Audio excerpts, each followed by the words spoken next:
ओम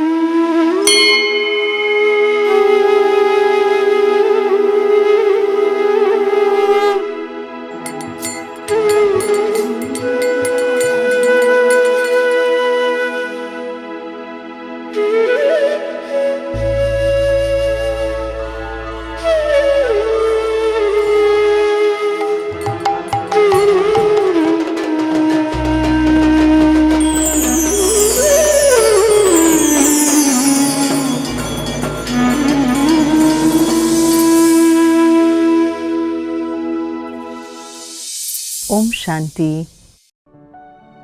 नवरात्रों के दिनों में हम हर एक शक्ति को आवाहन कर उसको बढ़ाने का प्रयास कर रहे हैं। हर साल नवरात्रे आते हैं, हमें याद दिलाते हैं कि हमारे अंदर जो आंतरिक शक्तियां हैं उसको जागृत रखना है।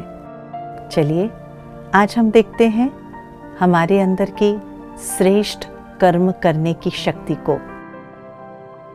हर एक आत्मा में कर्म करने की शक्ति नेचुरल है, लेकिन क्या मेरे कर्म श्रेष्ठ हैं? कौन से कर्म श्रेष्ठ होते हैं? वे कर्म जो श्रीमत प्रमाण हैं, अर्थात परमात्मा के द्वारा दिए हुए नियम और मर्यादाओं के आधार पर किए जाने वाले कर्म। ऐसे कर्म जो ज्ञान युक्त हों, पवित्रता संपन्न हो, प्रेम और भाईचारे के भाव से भरे हुए हो, जिस कर्म का आधार आत्मा के सतोगुणी संस्कार हो, ऐसे कर्म जो परमात्मा की याद में किए जाते हो। श्रेष्ठ कर्म उसका फल पुण्य होता है। ऐसे कर्म जिसमें कल्याण समाया हुआ हो। तो क्या सारे दिन में हम जो भी कर्म करते हैं सभी श्रेष्ठ हैं, सभी कल्याणकारी हैं?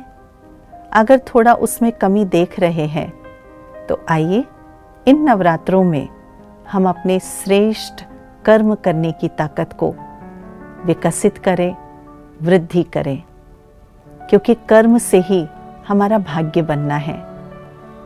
अगर हमें श्रेष्ठ भाग्य बनाना है तो हमें श्रेष्ठ कर्म करने होंगे। कर्म जो अपनी आत्मा को और अन्य आत्माओं को कल्याण, सुख और शक्ति की महसूसता देती हो। ऐसे कर्म जो दुआओं से भरी हुई हो, ऐसे कर्म जो दुआएं कमा कर दे। आइए कुछ देर के लिए हम अपनी श्रेष्ठ कर्म करने वाली शक्ति को आवाहन करते हैं। अपने को चैतन्य शक्ति स्वरूप में स्थित करें। देह में विराजित मस्तक के बीच शक्तिशाली आत्मा परमात्मा जो सर्वशक्तिवान है, उसकी मैं संतान, शिव की शक्ति, सशक्त आत्मा हूं। मुझ सशक्त आत्मा के विचारों में, वाणी में, कर्म में और व्यवहार में सकारात्मकता का बल है।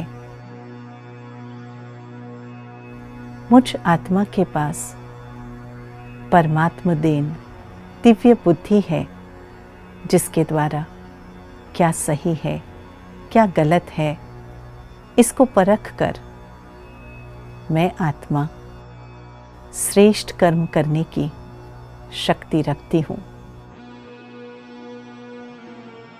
मैं विश्व कल्याणकारी परमात्मा की संतान,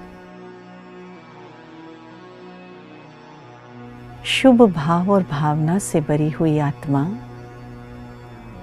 शिव शक्ति, कल्याणकारी आत्मा, श्रेष्ठ संस्कारों द्वारा श्रेष्ठ कर्म करने की शक्ति रखने वाली महान आत्मा हूँ।